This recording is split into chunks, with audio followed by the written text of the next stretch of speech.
reasons, you know, because he's encouraging people to go back to work. And some people are listening, but other people's either are not or they can't. Because it's also this way to get people unable to file for unemployment. Yeah, I'm just going to broadcast really so that people will come in.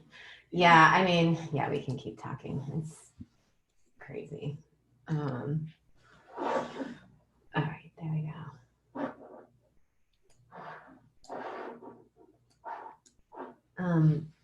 My dress is really puffy, so it's gonna like. I just noticed that. That was keeps fading in and out of the background. That's the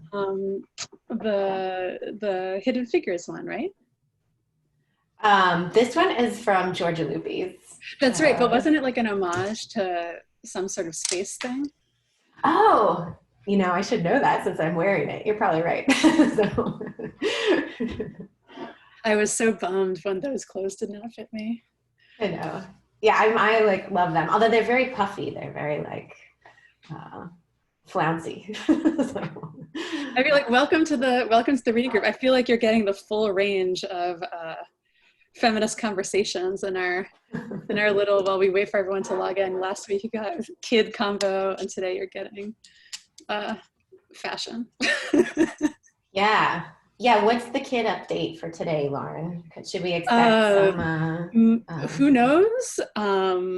They may come down and make an appearance. My younger daughter is wearing fairy wings, Batman underwear, and hopefully a shirt if she makes it down here, but we'll see. Older daughter has entered a short but intense panda obsession.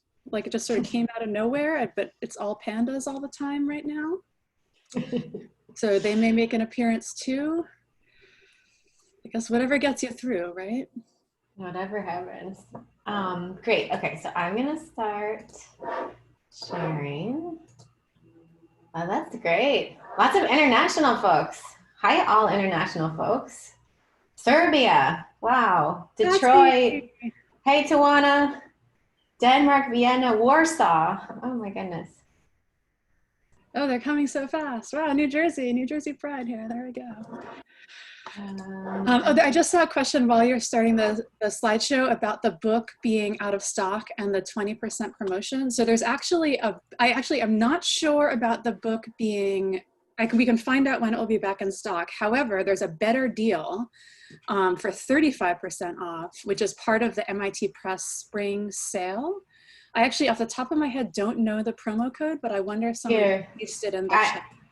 I'm doing it right now.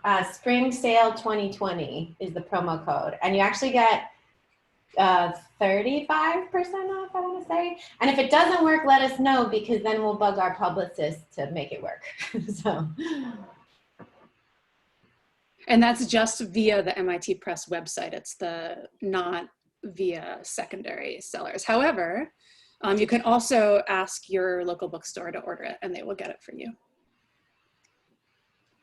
Great. So shall we dive in? Sure. All right. So hi, everybody. To answer one question I just see going by, the book code does not work on Amazon. You have to buy it at the MIT Press bookstore and enter that discount code. It won't work on Amazon or other sites. Oh, Kate Ostrich, email us if your promo code didn't work. Any like problems, email us, and then we're gonna like forward all the things that said they didn't work to the publicist, who will hopefully help us get this out. Cool. So hi everyone, welcome to our third week of the reading group. This week we're working on chapter 2 of Data Feminism. So thanks for joining us. It's been just so incredible for us to see the participation, to see all of your amazing geographic diversity that people are coming in with. Yeah, we're just like thrilled to be able to have this conversation with you all every single week and get to go more in depth than our other and our other venues and events and things like that. So we'll just dive in. Just as before, the way that the event goes is there's plenty of, feel free to do chat in the chat window, but then for any more formal questions that you want us to address at the end, please, you can start even now just putting those into the Q&A box. And so that's where we'll source the questions from. Okay. So as before, we like to open up with an Indigenous land acknowledgement. Even though we're all virtual, we are currently standing on unceded lands. And so this is an Indigenous land acknowledgement that comes from the MIT Indigenous Peoples Advocacy Committee. So in exploring and writing about the imagined foundations of a society and a culture, we feel it necessary to acknowledge the very real foundation of our own. We therefore acknowledge the Indigenous peoples as the traditional stewards of the land where this event is taking place, and the enduring relationship that exists between them and their traditional territories. The land that we are on today, at least from Lauren and I's perspective, is the traditional unceded territory of the Wampanoag Nation and the Muskogee Creek people. We acknowledge the painful history of genocide and forced removal from this territory, and we honor and respect the many diverse Indigenous people connected to this land on which we gather and perform from time immemorial. Okay, and so then, yeah, just a couple of logistical things. One is that thank you to K-Stack Whitney on Twitter. They pointed out that that our captions for the videos that we've been publishing after each of these sessions are, they're not terrible, but they could definitely be improved. So we found that it was doing intersectional feminism was intersection feminism and just things like that. So we're reviewing those before we post them. There's again this ongoing Google Doc that we've linked to here from the slides where folks are putting their names and their Twitter handles and they're posting resources. So feel free to join in and post resources there.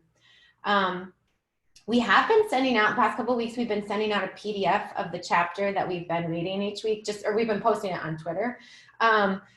We did this today and then we'll do it one more time for next week, but then we would just say try to purchase because we're not going to do it for the whole book.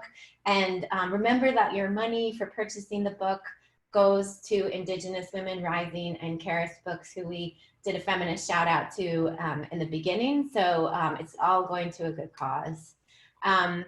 Beta Live set up a data feminism reading group list on Twitter. So you might want to get in touch with him if you want to be connected there. And then here we listed the artists who brought us the Zoom backgrounds for today. My outfit is from Georgia Loopy's clothing line, which I just want to say is amazing. And Georgia Loopy is amazing. Our childcare. Go for Target. What's that? Oh yeah, Lauren is my target, yeah. A big endorser of data feminism, despite the fact that we trashed them in the book. And then our childcare is brought to you by Lauren's partner and my neighbors who are currently watching my children. So that's it for the, yeah, okay. So where are we in the principles? Last week we talked about examining power.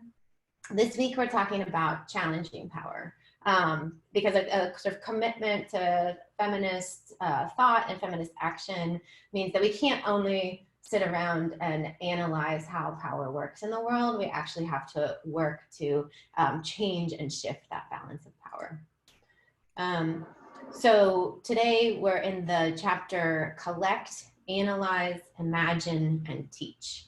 And those are sort of our four starting points that we recommend for how we can go about challenging power. And so the shorthand for the principle of challenging power is that data feminism commits to challenging unequal power structures and working towards justice. And so I think it's here where I pass to Lauren. Yes. Okay, hold on, Lauren. I just have to switch the slide for you. 1 sec. Okay, there you go. Super. Hi, everyone. Thanks so much for tuning in. It's really great to see everyone here. And, I know there are a lot of demands on everyone's time. So we appreciate you making the time for us. So just to sort of refresh our memories, so last week in our discussion about examining power, we talked about the value of collecting counter data, especially in order to fill in the gaps left by what we called, after Mimi Onuoha, missing data sets, right? So these are data sets that you'd expect to exist because they would seem to help address pressing social or political issues, but they don't exist because of a lack of institutional, political, personal will, or some combination of those. But then we also discussed how sometimes collecting data or offering up your experience to be collected as data isn't the best path forward. And actually at times, this can lead to significant personal and even bodily harm, right? And so I forget if we cited this example already, but we'll talk about it in a couple of weeks. Like a really sort of good / bad example from the present moment is the case of undocumented immigrants, right? You know, when people come to this country, it would be really nice to be able to know where they are so that you could give them information about resources that might be available to them. You know, like how do you sign up for school? How do you, get access to various social services? Where's the local community center? Something like that. So knowing where these people are located, on the one hand, this data could be used to help, but this exact same data very clearly and obviously could be used to send like ICE right to their door, right? The exact same record of an address. And so this is just an example of how data is very often a double-edged sword. And we say, this is something we say a lot in the book, right? So the very same data can be wielded to completely opposite ends. So asking what we described last week as who questions, and this matters a lot for data science. So asking questions like data science for whom, data science by whom, data science with whose values and interests in mind. So you can ask these questions about data collection, and you can ask them about data analysis, and you can also ask them about the display of data. So we're going to start this week with a sort of a comparison, and it has to do with these two maps that you see here and how they help to show how, much like data, sort of data technologies, or the methods of presenting data, in this case mapping, like the data themselves, can be used to vastly, vastly different ends. And so I'm going to pass back to Catherine to talk about the first example of this.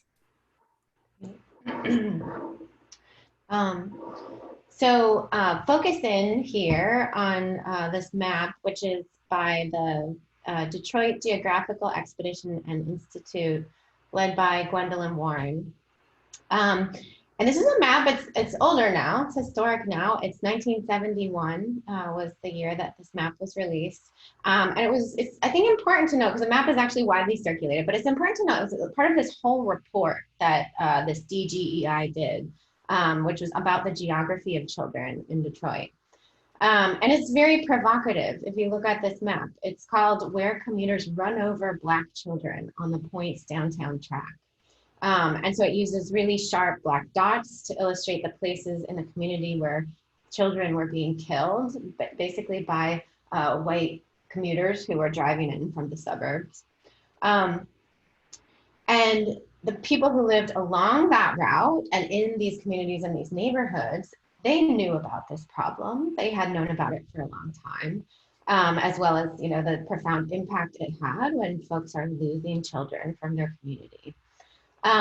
But Gwendolyn Warren describes how just gathering data in support of this thing that everybody in the community at least knew was already going on turned out to be a really major challenge, because no one from no sort of official organization was actually keeping detailed records of these deaths or making information publicly available. So Gwendolyn Warren explains that we just couldn't even get that information. We had to use political connections, basically, to kind of get inside the institutions and then get the data to make the map. And so this is a really interesting map, and it's a really interesting example of academic and community collaboration that was not always harmonious. Gwendolyn Warren was a young Black organizer from Detroit, and hooked up with these mostly white men academic geographers from Michigan State University, among a couple of other institutions. And the youth the youth from the neighborhood learned these cutting edge mapping techniques. So these are like the most advanced cartographic techniques of the time. And then leverage their local knowledge to produce this series of reports. And their reports covered things like social and economic inequity. They did this whole project on redistricting to propose more racially equitable school district boundaries and so on. And we'll come back to sort of how this project, its legacy in geography, because the way that the story was told doesn't correspond to reality.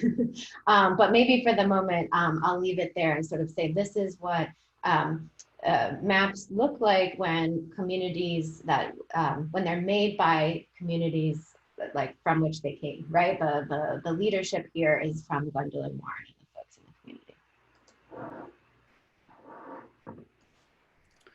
Okay, so this is also a map. It's also of Detroit. It is from about 30 years earlier, and it was not made by the community. It was made by the Detroit Board of Commerce, which consisted of only white men. And it was in collaboration with the Federal Home Loan Bank Board, which consisted mostly of white men. And I think a lot of you might already be able to recognize this for what it is, which is an example of redlining. But just for the non-US listeners here, so redlining is this term used to describe the process by which US banks rated the risk of granting loans to potential homeowners on the basis of neighborhood demographics rather than individual creditworthiness. And actually, one thing I learned well after I learned about the concept of redlining was that, and maybe this should have been, like, it was a revelation to me, maybe everyone else learned this first, but the term comes from the fact that the practice first involved drawing literal red lines on a map. So here the red areas are shaded, but it's the same idea. So in this map, all of Detroit's Black neighborhoods fall into red areas on the map. And this is because housing discrimination and other forms of structural oppression predated the practice of redlining, right? So if you evaluate by neighborhood, there were structural forces that made these neighborhoods lesser in the eyes of the Chamber of Commerce and the Federal Home Loan Bank Board. But redlining made these forces of oppression even worse. And so we'll see this a lot, this way in which there's sort of existing structural inequalities, and then some sort of system comes in and amplifies them. So in this case, those who couldn't buy in these neighborhoods because they were denied the loan, but who still wanted to own their homes, they were required to look elsewhere. So they deprived those neighborhoods of high-income individuals or people who wanted to invest in the neighborhood, right? People who are committed to the neighborhood's long-term growth. And then fewer of these individuals committed to staying in the neighborhood over the long term, made those neighborhoods less desirable for locations for businesses and other long-term developments, right? And so there's less investment from outside, and so the cycle continues. And it really continues on into the present. And actually this leads to, I'm not gonna call it my favorite footnote for the chapter because it doesn't really describe a good thing, but it leads to, I think, sort of one of the footnotes in the chapter that I think raises some more interesting things. So this is about the forms of redlining that still exist in the present that are not necessarily tied to a physical map, but still have to do with the legacies of racial, social, class-based inequities sort of in relationship to geography. So in the footnote, we talk about Safiya Noble's concept of what she calls technological redlining, to explain how technologies like search engines and Google in particular reinforce oppression and engage in racial profiling. There's a more specific term that is being used increasingly, digital redlining, which describes how digital projects and services are similarly distributed across different geographies. And in the book, actually in this footnote, we cite the example of the disproportionate number of Pokemon Go stops in white neighborhoods versus Black neighborhoods, which is not, again, it's not like a high stakes example, but it's an example of how these kind of geographic or geography-based decisions sort of carry over into all aspects of life, including aspects of life that you just sort of wouldn't think about as being racialized. And then another example of this, discursive redlining, which is coined by this team that did this really interesting paper that looks at descriptions of local businesses and how they correspond, in particular how restaurants are described on Yelp and how they correspond to ideas about gentrification. Great. So back to this redlining map. One of the things we wanted to try to call your all's attention to in the chapter is that the practice of redlining is actually very similar to big data approaches of today. I mean, redlining was happening in like 30s and 40s in the United States. But if you look at how redlining was undertaken, it was a very high tech for the time. They were using very advanced cartographic methods, surveying methods. They were actually combining qualitative and quantitative data because they had folks on the ground walking around and making very discriminatory judgments, such as like how many immigrants they saw in the neighborhood and stuff like that. But this was done at scale. So this is something that was done in a lot of US cities and sort of deployed as a tool, as a particular kind of technology.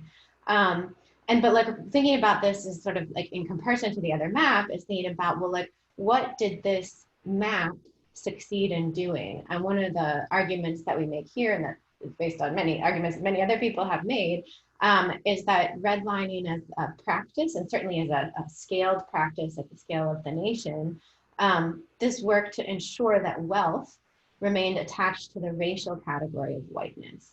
So basically, if we think back to last week's conversations about minoritized identities and dominant identities, racial identities in the United States are, so much of oppression that happens in the US context comes from race, the dimension of race. And so it's worth thinking about how whiteness is not only a kind of signifier of race. And we want to be really careful here to not say that whiteness is a biological category, right? It's actually a social category, as many people have said.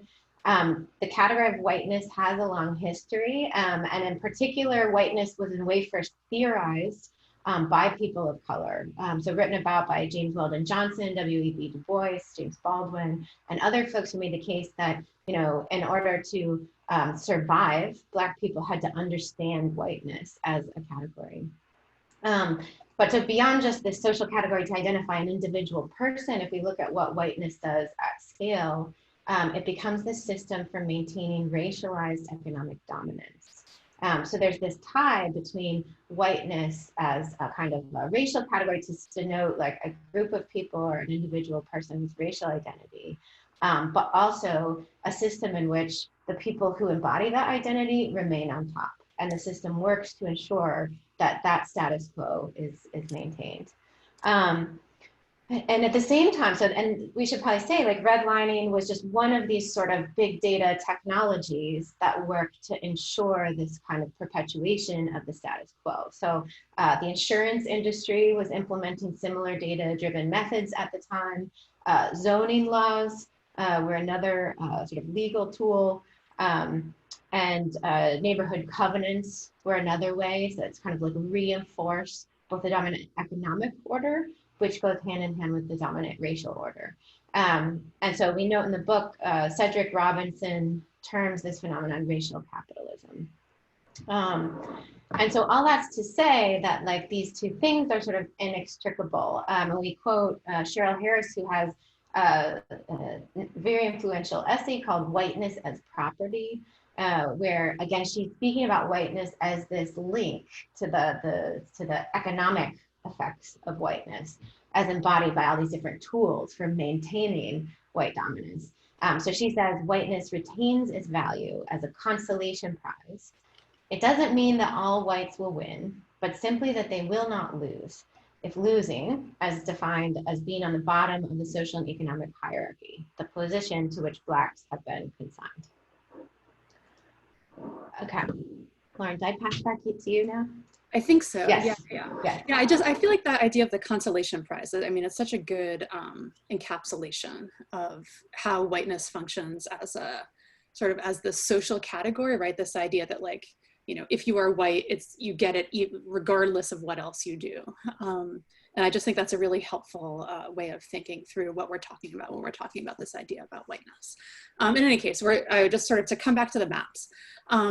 So to sort of sum up this comparison. So the redlining map is really one that tries to secure the power of its makers, right? So this is, the people who made it are these white men on the Detroit Board of Commerce. It's about their families, it's about their communities, and it reflects this desire not just to secure their property values, but also more broadly to protect and preserve homeownership as this method of accumulating first wealth, but then also status and power, right?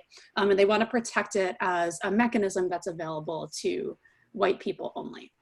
And so we see a lot of today's sort of like data-driven solutions being deployed in very similar ways, right? In support of the interests of the people and institutions in positions of power, whose worldviews and value systems differ, again, really, really vastly from the communities whose data the systems rely upon. So like if you want to think of an example that's being discussed right now, like the prospect of these COVID tracking apps, right? So if we open up the government to allow the surveillance of its citizens, whose interests are going to be preserved and whose are not? And it doesn't really take much imagination, given the history of surveillance and the over surveillance of Black and brown people in this country, to see where this surveillance will end up.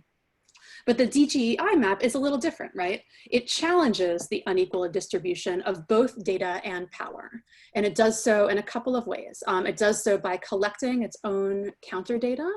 It then uses those data to deliberately and explicitly visualize the forces of structural oppression that the neighborhood faced. It did so under the leadership of a Black woman who was an organizer in the community that was helping to make the maps. Obviously, it involved that community in the mapping process. And then, as we'll talk about a little bit later, it actually even involved them in some schooling, actually actual college credit relating to the skills that they were learning to use. And then the academic geographers who were also involved in the collaboration, they provided support and access to their own institutional resources, right? So their access to powerful institutions was what enabled them, for instance, to give college credit for the mapping skills the mostly teenagers and young adults in the community were learning. And then they employed their institutions' printing and publishing resources to circulate the final report more broadly, and things like this. So yeah, for exactly these reasons, we feel that the DGEI, under the leadership of Gwendolyn Warren, provides a model of the second principle of data feminism, which is to challenge power. So challenging power with data science requires mobilizing data to push back against existing and unequal power structures and to work towards more just and equitable futures. And so challenging power is really linked to examining power, because of course you can't challenge power if you sort of don't understand power and inequality in the environment. So we first have to work to examine power, but we really can't stop there. I think data feminism and feminism more generally implies this commitment to action, to righting the balance of power. And so the action that one takes to challenge power can take many forms. And in a way, this was a hard chapter to write because it's sort of like, there's so many ways you can challenge power. So these are 4 what we would call starting points, but this is not an exhaustive list. And certainly there are many other things that one might add to this list for ways that we can challenge power with data science. But briefly, they're collecting and analyzing counter data, as we see in the example of the DGEI, who's trying to get the data that they're not making publicly available, analyzing and auditing algorithms and other kinds of systems, imagining the goal of co-liberation. You sort of need to reframe what this work entails, and then teaching the next generation. So let's just dive in there. So we're going to dive right into collecting and analyzing counter data. And just to say here, you might think back to last week's chapter where we were talking about feminicide data collection, the work that's being done by Maria Salguero in Mexico. That was an example of, again, missing data that's extremely important to people's health and well-being and future possibility in the world, and yet nobody is collecting it. So stepping in to collect where others are not. The DGEI also collected things like they went out and did this playground study, and they went out and they actually looked for broken glass on playgrounds and then extensively weighed broken glass on playgrounds to show there were these like racial disparities in how playgrounds were maintained in communities of color versus white communities. And then, you know, we can even think about collecting counter data right now in relationship to COVID, like where there's so much missing data. We're missing data around race and ethnicity. We're missing data around sex and gender of both cases and deaths. And this is a place where a group called Data for Black Lives have actually stepped in, where they're trying to press the government for collecting and releasing race and ethnicity data in conjunction with COVID data. So this idea of counter data can be, given the right circumstances, a powerful strategy for change. But now I'm going to take it to Lauren to tell us about analyzing and auditing algorithms. Sure. So yeah, so you know, once you have the data, or once you've found data from someone else, the question is like, what do you do with it? So one thing you can do is, well, analyzing data. It's a broad category, but within that category, a specific thing that you can do is audit some of the algorithms that exist out there in the world. So I'm just going to talk through this via an example, recent example that does this really well. Yeah, so this example, it starts in 2016 when Julia Angwin led a team at ProPublica, the sort of data journalism outfit, to investigate something called risk assessment algorithms. So these are computational models that are packaged and then sold by for-profit companies that determine the, quote, risk score of a person who has been accused of a crime. And then they're used by judges to inform decisions about a range of things, but like the length of a particular prison sentence, the amount of bail that should be set, or even whether bail should be set in the first place. And again, so, you know, like think about these cumulative effects, right? So if you're denied bail, even if you end up getting exonerated, you know, if you're held in jail while you're awaiting trial, like if you have kids to watch, you know, you can't watch them. If you have a job to go to, you lose it. There's all sorts of compounding effects, right? And so the higher the risk score, the, you know, quote, riskier the person, and therefore the longer prison sentence they might be issued, or the higher bail amount, if there's a bail set at all, and so on. And then the lower the score, the less risky this person, according to the algorithm, was determined to be, and therefore the lower the bail amount, the easier to get out of jail, the shorter prison sentence, and so on. But sort of how are these decisions being made? No one knew. Because it's, you know, black box software. And then was it possible that they were racist? And the short answer is like, of course they were. But the more interesting answer to that second question is how ProPublica sort of determined this. So I'm just gonna look at a couple of sort of phases in the process. So reporters for ProPublica, and I should say there's a whole team involved in this, and you can find all of the team's names in the article that we linked to. So they began by looking at Northpoint, which is the company that offers one particular type of software called Compass, which is used in, I actually don't know the statistic off the top of my head, but it's used in a lot of local municipalities across the United States. They use the Freedom of Information Act, I believe, or it might have been, it's based in Florida, so it might have been like the state version of that, to obtain the risk scores that were assigned to more than 7,000 people who have been arrested in Broward County, Florida. And then they actually checked on those same people to see how many of them in real life actually went on to be charged with a new crime over the next 2 years. And what they found was the algorithm was incredibly unreliable. So only 20% of the people who were predicted to commit violent crimes actually went on to do so. And they also found that the formula was more likely to false flag Black defendants as future criminals, whereas it was more likely to rate white defendants as less risky than they would actually turn out to be. And then they ran a regression analysis that allowed them to isolate variables like race and age and gender. And they were able to show that among their data, the Black defendants were 77% more likely to be rated a higher risk than the white defendants. And what's interesting is that the results of this analysis has in turn entered into several legal cases and really helped change the conversation about the use of risk assessment algorithms. So in response to this piece of journalism, the New York City Council proposed and then passed the nation's first algorithmic discrimination bill. and formed something called an Equity and Fairness in City Algorithms Task Force. The piece also prompted more than 100 civil rights groups to come together to write a statement against the use of these pretrial risk assessment algorithms. And this piece has actually been extremely influential in academia. So it's been cited in almost 1,000 academic papers in the social sciences. So you always need to like scale the citation count for various fields. But this is not normal for like a piece of journalism, right? To be cited among academic papers. And so just briefly what you're looking at. So on the top left is part of the form that defendants are required to fill out in order to generate the data for the algorithm. And note that it doesn't ask about race directly, but it does ask questions that sort of research has shown are proxies for race. Like, you know, I actually can't even read, they don't have, okay, so they have a question like, you know, has your wife, husband, partner ever been arrested that you know of? Have your brothers and sisters ever been arrested as you know of? And so compare that to like what we know about how Black and brown people in this country are overly arrested in relation to white people, right? So already you're getting sort of racially skewed answers to questions. They ask questions about like, did you get in trouble in primary school? Similarly, we know that Black kids are punished more severely and more often as young as, you know, as long as nursery school, kindergarten, in comparison to white people in this country. So anyway, so there are all these questions that sort of serve as these proxies for race. Okay, so that's one part of the piece.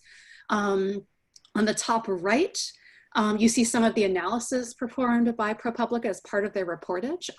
So this is all available on their website. It's a Jupyter notebook. You can just go take a look at it.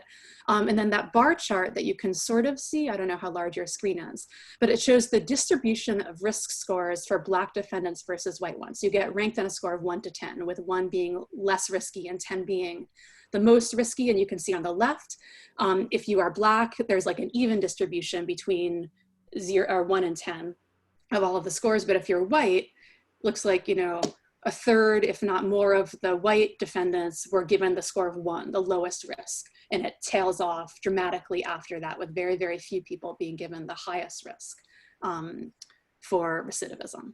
And then on the bottom, I put in another paper that actually we didn't talk about in the book, but I think is a really interesting example. So it's a paper by Ben Green and Yiling Chen. It's an experiment sort of in the social science sense, based on the initial work of the ProPublica reportage that attempted to determine how just sort of the knowledge of these risk scores affect human decision-making. So they ran an experiment where one group was given like a textual description of what was it presented about the defendant and the crime. And then said, like, how would you evaluate their risk? And then the second group was given the textual description plus it said, like, and the algorithm determined their risk to be X. And then they asked that group, how would you rate their risk score? And what they found was that if the risk score was lower than the human determined score, it didn't ultimately affect the score very much. Like, people stuck to their principles. If after they saw if they were like, oh, you've already decided the risk score is lower, they mostly continued on with the same risk score. But for Black defendants, if the risk score, the algorithm score, was higher than the one that the people came up with, it caused the ultimate score to go up, meaning that the higher algorithmic score gave humans sort of more of an excuse to sort of up their assessment of the defendant's risk.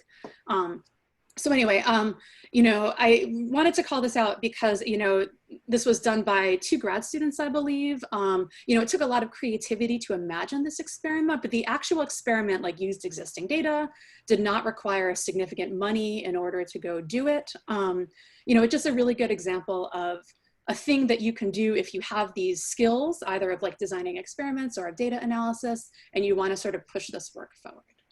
Okay. Great. So we want to do like a quick little pause for a second here, because so far we've talked about collecting and analyzing counter data, and then analyzing and auditing algorithms, or like auditing these data-driven systems. But we just, so like you might think, okay, well, yeah, like this is like about like more data is better. Like, let's always get some more data, and let's always use that data to unmask oppression, to like demonstrate quantitatively that, look, racism is happening, or look, sexism is happening, or both of them are happening. But we just want to do a little pause here. And again, like if we think back to these who questions from the last meeting, we want to introduce a feminist who question, which is, who is it exactly that needs to be shown the harms of these differentials of power? And what kind of proof do they need to believe that oppression is real?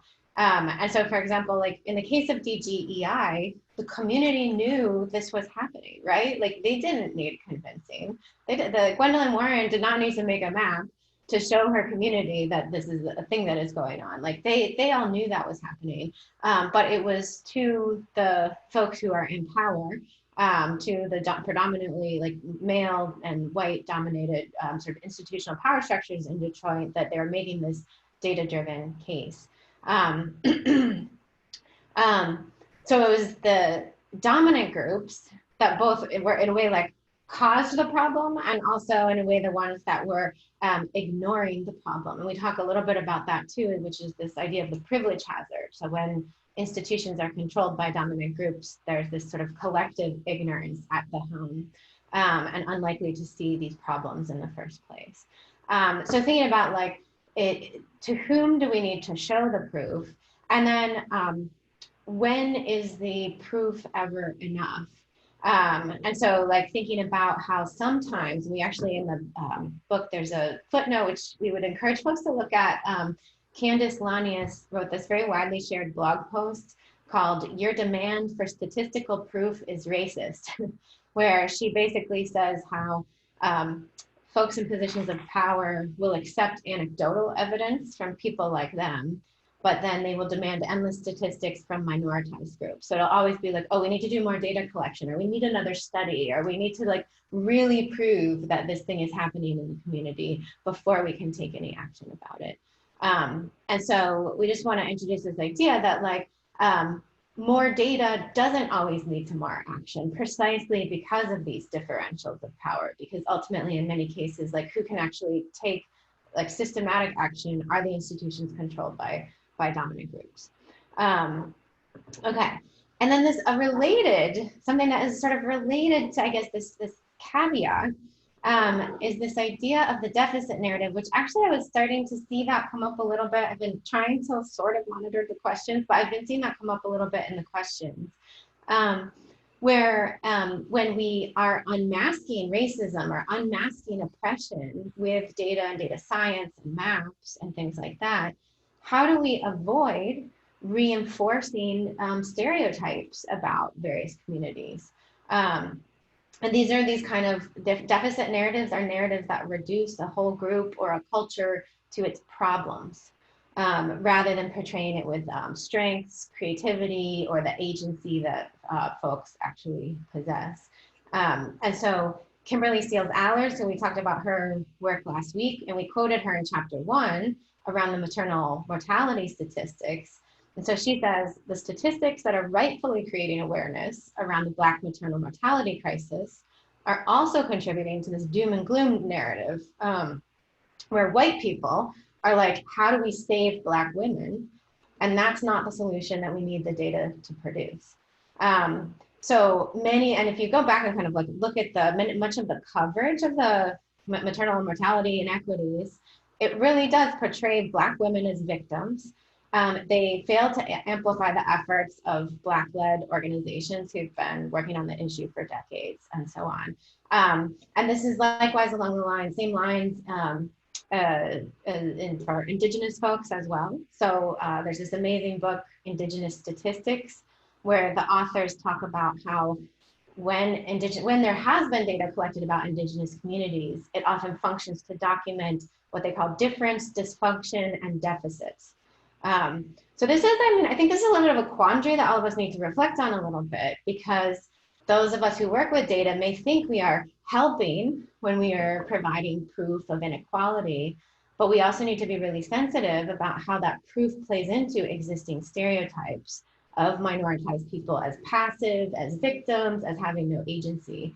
And then one like sidebar, grumpy note of my own is like, I feel like a lot of research about women in STEM falls into this category, where it's always like, bemoaning the fact that there's no women, you know, like the women are leaving. Where did the women go? What's wrong with the women? How can we get the women back? When actually what we need to be thinking about is, why are the men not making space for women, non-binary folks, right? And so like we're sort of focused on like fixing the wrong group, basically. So that's one way to try to avoid the deficit narrative, is like focus on the right group. And then secondly is it's also thinking about how do we really work with communities directly and authentically, and we'll discuss that in a later chapter.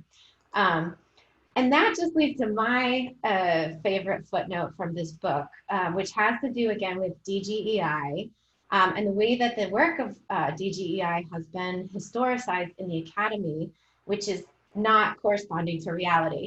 So the work of DGEI actually inspired a generation of critical cartographers. And I know there's a couple of them out there today, like Lizzie Mogul and Tim Stallman, I'm pretty sure are in our audience today. And so they know this history well that I'm talking about. And so it became kind of pretty famous, but it was almost always credited to the work of one white male academic geographer named Bill Bungay, who got actually a lot of social capital and a lot of prestige in his field for collaborating with and transferring knowledge to, as they wrote it, the disadvantaged Blacks. And so even early on, if you read Field Notes 3, you can see that Warren herself pushes back against, like while the project's happening, she's like, no, that's not how it works, and that's not how it's working. But this white male savior narrative has persisted in academic geography, so much so that actually very recently, Gwendolyn Warren and Cindy Katz themselves collaborated on a paper to kind of retell the story and set the narrative straight, and center the work back on Gwendolyn Warren's leadership.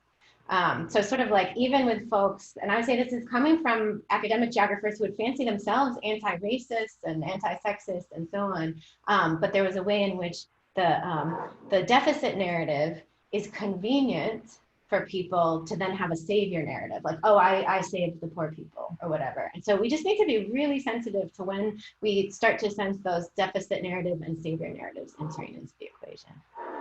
All right, so Lauren, I'm gonna turn it to you. Okay, so I'm just, there's always too much to say.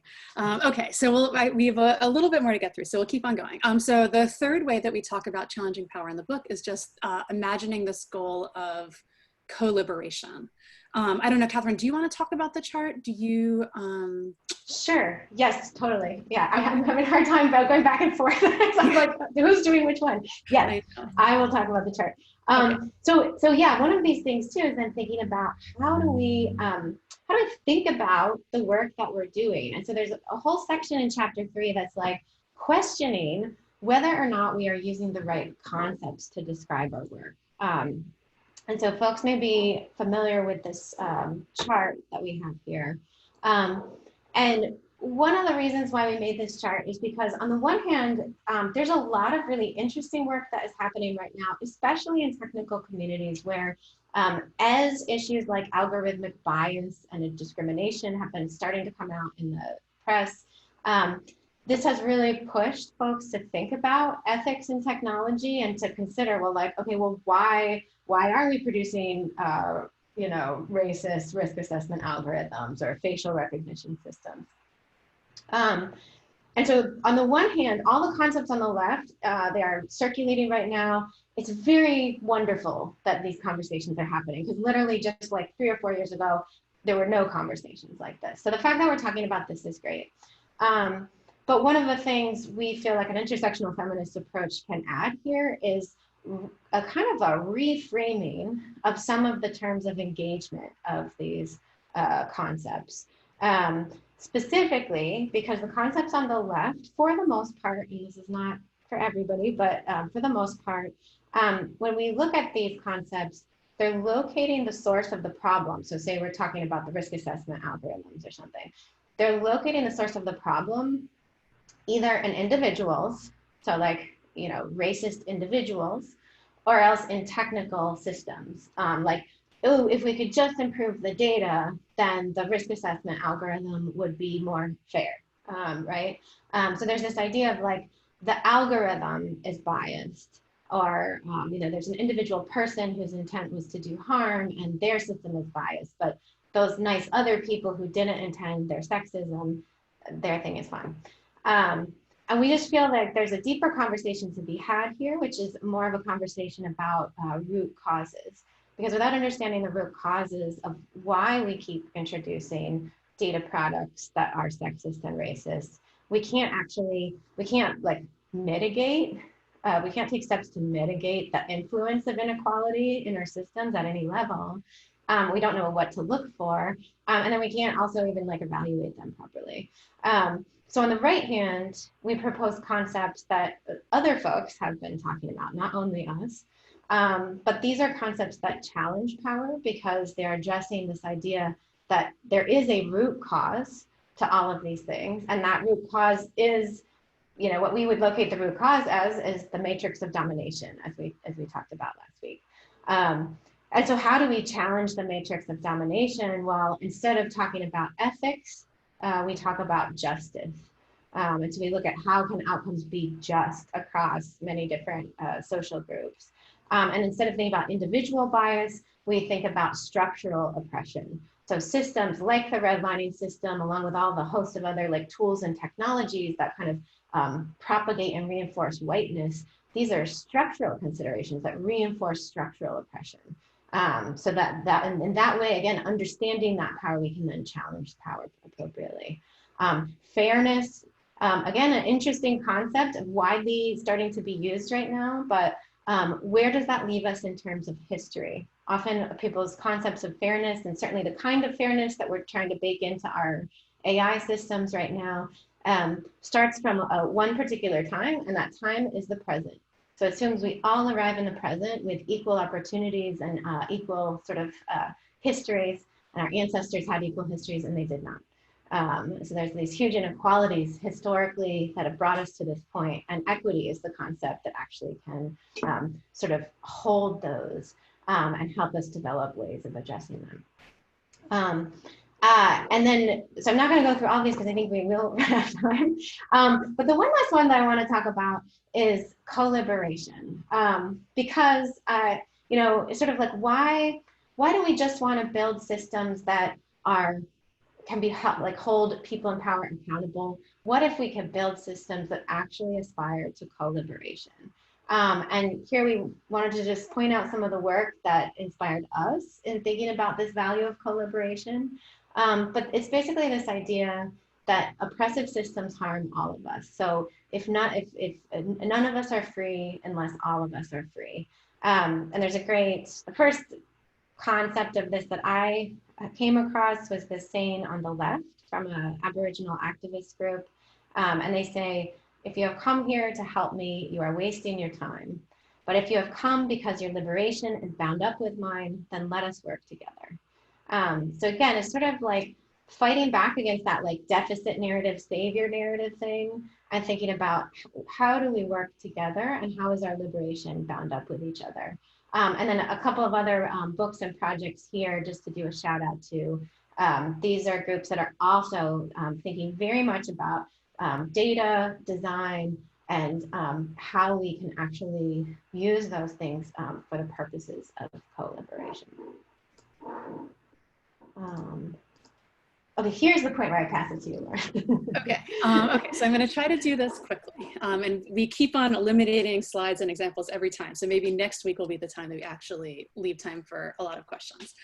The final way of challenging power that we talk about in this chapter is teaching. And we observe there, and I'll observe now, this is often overlooked and sort of undervalued, not the least, because women are historically the ones who have done most of it. And this is something that we see this sort of emphasis on teaching and sort of the ability to empower and sort of enact transformation through the next generation of, in this case, data scientists. This is something that Gwendolyn Warren recognized when she insisted that the academic geographers not just use their skills to help the community, but transfer their skills to the community, teach these courses on mapping and data collection and survey design that the people who took them in the community actually received college credit for. And we actually, in the book, we talk about this other example, which is more contemporary, which we have a picture with, yeah. And this is the Local Lotto project. So this is a project of the City Digits design team, which includes a math education researcher, Laurie Rubel. It includes Sarah Williams and the Civic Data Design Lab at MIT, along with the Center for Urban Pedagogy, which is a group based in New York City. And it was designed to foreground, sort of teach data science and statistics, but centered on an issue of social inequality, and more specifically on the lottery, right? So it's widely known that the lottery takes more from poor neighborhoods in the form of lottery ticket sales, and then redistributes the proceeds of the lottery to cities and towns and municipalities around the state, which means that more rich communities end up receiving the money. And then, like, as we all know, your chances of winning the lottery are your chances of winning lottery, right? So the curriculum involves students interviewing people in their neighborhoods about the lottery, what they think about it, do they buy tickets, how many do they buy, stuff like this, mapping stores in the neighborhood that sell the tickets, analyzing the advertisements for it. Like if you're in New York and you look at like you ride the subway, like you know that there's lottery ads everywhere, and also crunching the numbers. So like actually learning and employing what in New York, I guess they're Common Core math standards or whatever. And then in the end, the students create infographics like the one that you see on the right over there, along with, and we have pictures of this in the books, are like data-driven opinion pieces that show their conclusions. And so we like this project. It's really inspiring in part because of its successes, right? So there was a formal educational assessment that was conducted in the beginning and the end of the project, and students did learn more about math and stats than other students in more conventional classes. And it's also really inspiring because it tries to root data science education in a real world ethical question, right? And then also it values lived experience alongside sort of these data collection efforts, and even sort of shows the students how lived experience can be transformed into data themselves.